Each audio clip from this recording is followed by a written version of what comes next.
வணக்கம். இப்போ நாங்கள் எங்கே நிற்கிறோம்னு சொன்னால் நயகரா ஃபால்ஸில் நிற்கிறோம். உலகில் இருக்கிற 7 அதிசயங்களில் ஒன்றான நயகரா ஃபால்ஸில் நிற்கிறோம். அப்படி இருக்குது.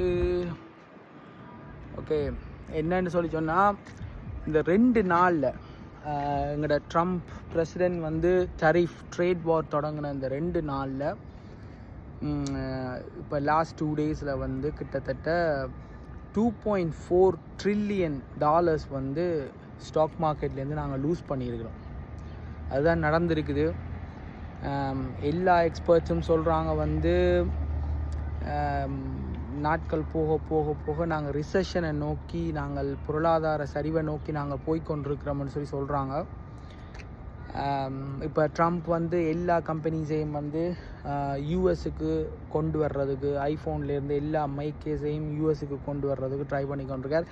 ஏன்னா எல்லா காசுமே இந்த நாட்டிலே சர்க்குலேட் ஆகட்டும், ஏன் வெளிநாடுகளுக்கு நாங்கள் வந்து பணம் செலவழிக்கணுமன்ற ஒரு எண்ணத்தின் அடிப்படையில்.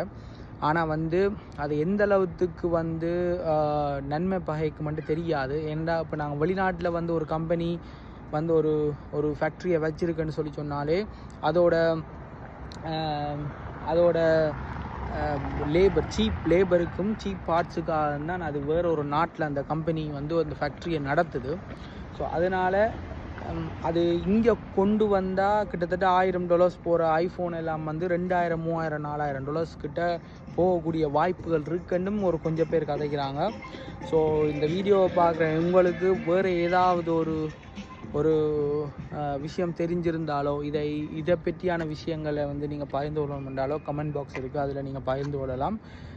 பட் $2.4 trillion ஸ்டாக் மார்க்கெட்டில் 2 நாளில் விழுந்திருக்குன்றது வந்து அது ஒரு சின்ன விஷயம் இல்லை. அது ஒரு வாஷிங்டன் போஸ்ட்டில் வந்த, இங்கே இருக்கிற ஒரு நியூஸ் மீடியாவோட ஒரு போஸ்ட்டில் வந்திருக்க நியூஸை தான் நான் சொல்கிறேன். ஸோ அதை எந்த அளவுக்கு பாதிக்க போகுதுன்னு தெரியலை. ஸோ யாராவது உங்களுக்கு வேறு ஏதாவது எண்ணங்கள், வேறு ஏதாவது விஷயங்கள் தெரிஞ்சிருந்தால் தயவு செஞ்சு பகிர்ந்து கொள்ளவும். ஸோ அது மூலமாக நானும் கொஞ்சம் விஷயங்கள் தெரிஞ்சு கொள்வேன். நன்றி, வணக்கம், பாய்.